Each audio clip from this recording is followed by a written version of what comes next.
السلام علیکم ناظرین، میں ہوں صدف رفیع اور آپ دیکھ رہے ہیں میرا یوٹیوب چینل۔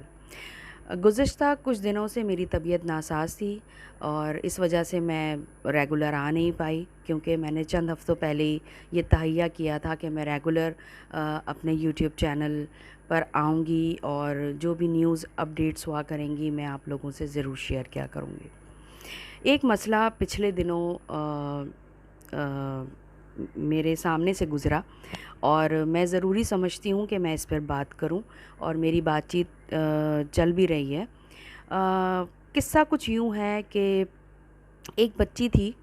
جس کا میں نام یہاں پہ ریویل کرنا بالکل بھی نہیں چاہوں گی، نہ میں اس کے کسی پیرنٹس کا نام لوں گی، نہ وہ کہاں رہتی تھی یہ بھی نہیں۔ بس آپ اس اسٹوری کو سمجھیں اور اس مسئلے تک پہنچنے کی میں کوشش کر رہی ہوں، اور میں چاہتی ہوں کہ میری آواز وہاں تک پہنچے جہاں تک ان بچوں کے لیے کوئی مسئلے کا حل کوئی ہمیں تجویز کر سکے۔ تو مسئلہ کچھ یوں ہے کہ ایک بچی جس کی عمر 9 ماہ تھی، اور آج سے تقریباً 9.5 سال پہلے جب وہ 9 ماہ کی تھی تو آپس میں اس کے والدین کے درمیان کچھ ناچاکی ہوئی، اور والدہ جو ہیں اپنی بچی کو لے کر اپنے میکے چلی گئیں۔ پھر ایک دن ایسا ہوا کہ اس بچی کا باپ ماں کے پاس گیا اور اس بچی کو چھین کے اپنے پاس لے آیا، اور وہ خلا کے لیے دائر تو کر ہی چکی تھی تو لہٰذا خلا ہو گئی۔ اور اسی کے کچھ عرصے بعد جو بچی کی ماں تھی اس کی کہیں اور شادی بھی ان کے گھر والوں نے کر دی، اور باپ نے بچی کو 2 سال تک پالا۔ اس دوران ظاہر ہے بچی چھوٹی تھی، انہوں نے پال لیا، لیکن جب جیسے جیسے بچی کی ذمہ داری بڑھتی گئی تو انہیں ایسا لگا کہ مجھے دوسری شادی کر لینی چاہیے۔ پھر اس شخص نے جب دوسری شادی کی تو شروع میں تو وہ خاتون جس طرح اپنے جگہ بنانے کے لیے سسرالیوں کے دل میں تو وہ بچی کو سنبھال لیا کرتی تھی، لیکن جیسے جیسے وقت گزرتا گیا اس بچی کو اسکول نہیں بھیجا گیا۔ غالباً میں اس وقت ایک نجی چینل میں کام کیا کرتی تھی، تو انہی کے ساتھ مل کر جب میں وہاں اس بچی کو ریسکیو کرنے گئے تھے ہم، تو اس بچی کی عمر تھی اس وقت 6.5 سال تقریباً، اور اس بچی کی حالت ایسی تھی کہ وہ کسی کے گھر جو بچیاں کام کرتی ہیں ان سے 10 گنا زیادہ بدتر حالت میں تھی۔ اتنی معصوم سی بچی جھاڑو لگائے، پوچھا لگائے، برتن دھوئے، اگر وہ کام نہیں کرتی تھی تو وہ اس کی سوتیلی ماں اس پہ تشدد کیا کرتی تھی، اسے مارا کرتی تھی، اس کے پورے چہرے پہ ناخنوں کے نچنے کے نشان تھے، اس کے سروں میں چوٹوں کے نشان تھے، اس کے جسم پہ چوٹوں کے نشان تھے، بہت چھوٹی سی بچی کے۔ تو وہ دل دہلا دینے والی وہ چیز تھی ہمارے لیے۔ بہرحال وہ بچی پھر یہ کہ کچھ قانونی کارروائی وغیرہ ہوئی، اور لیکن وہ خاتون اتنی وہ دیدہ دلیر تھیں کہ انہوں نے صاف کہا تھانے میں کہ میں اس بچی کو نہیں رکھوں گی، کسی صورت نہیں رکھوں گی۔ خیر یہ معاملہ چلتا رہا، بڑا افسوس ہوا، وہ چیزیں مجھے ایسا لگا کہ سارٹ آؤٹ ہو گئی ہوں گی، والد ہے آخر، اپنی بچی کو اس نے اپنے پاس بلا لیا ہوگا۔ لیکن ایسا کرنا ہوا کہ ابھی کچھ دنوں پہلے میری عالیہ بھابھی سے ملاقات ہوئی، جو سارم برنی ویلفیئر ٹرسٹ کی چیئر پرسن بھی ہیں اور سارم برنی صاحب کی اہلیہ بھی ہیں، اور ہمارا بہت پرانا ساتھ ہے، تو اس وجہ سے میں ان کے شیلٹر ہوم میں وزٹ کے لیے گئی تھی، وہ آپ نے ولاگ بھی دیکھا ہوگا۔ تو وہاں میں نے اس بچی کو دیکھا، اور میں نے ان سے پوچھا کہ کچھ بچیاں آئی تھیں یہاں پہ، وہ چلی گئیں اپنے گھروں کو، یہ وہ ایسی باتوں میں انہوں نے کہا ہاں ایک بچی یہاں پہ ابھی بھی موجود ہے، یعنی کہ تقریباً 2.5 سال کا عرصہ گزر چکا ہے۔ 2020 کی غالباً یہ بات تھی، اور اب 2022 بھی آدھا گزر چکا ہے۔ تو میں نے پوچھا کہ والد کیوں نہیں آیا لینے بچی کو، تو ان کا کہنا یہ تھا کہ والد پہ مجھے بڑا غصہ بھی ہے اور افسوس بھی ہے کہ چلو سوتیلی ماں تو سوتیلی تھی، تم تو سگے تھے۔ تو یہ کہانی جب گزری ابھی چند ہفتوں سے، سو میں اس پہ ورکنگ کر رہی ہوں۔ میری کچھ دوست ہیں، کچھ جرنلسٹ ہیں، کچھ وکلا ہیں جو بہت اچھی ابھی عن قریب آپ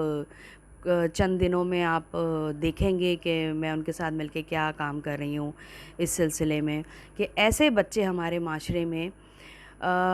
جن کے والد بھی موجود ہیں، والدہ بھی موجود ہیں، اور وہ پھر بھی یتیم خانوں میں یتیم بچوں کی سی زندگی گزارنے پر کیوں مجبور ہیں؟ اس میں ہمارے ریاست، ہمارا قانون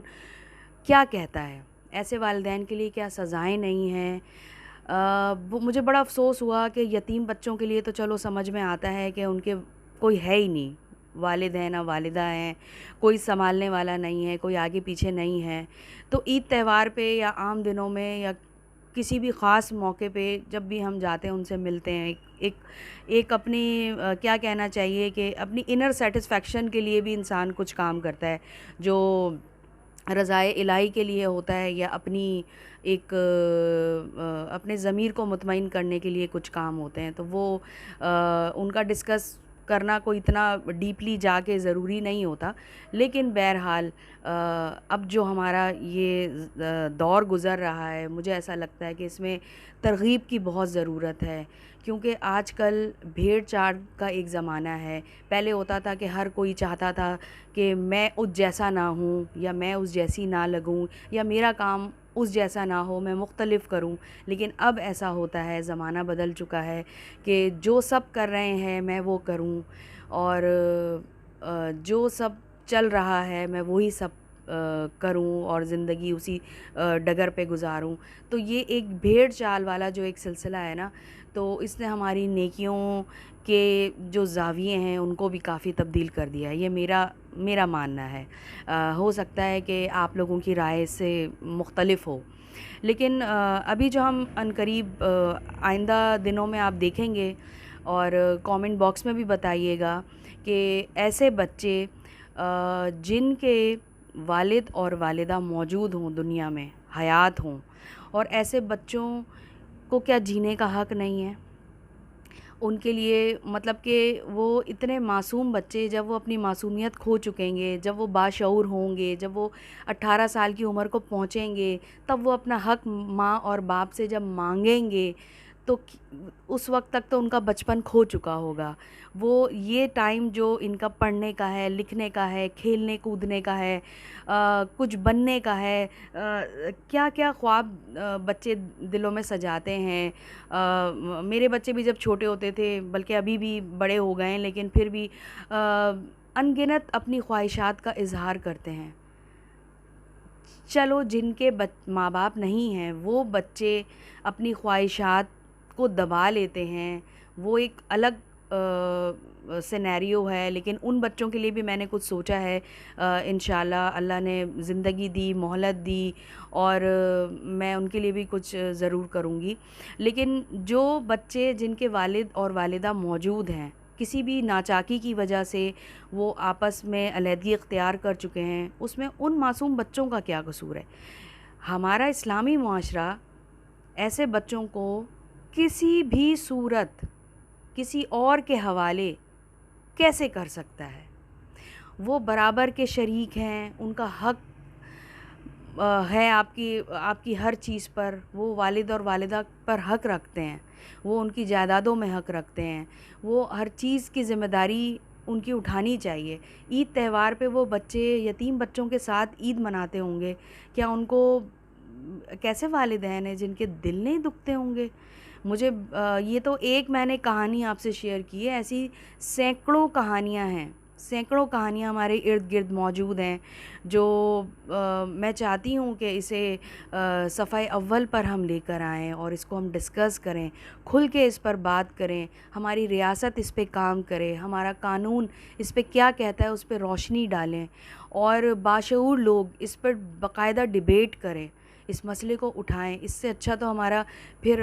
ویسٹرن کلچر کو ہم کہہ سکتے ہیں کہ اگر والد اور والدہ میں آپس میں اگر سپریشن ہو جاتی ہے، تو وہ بچے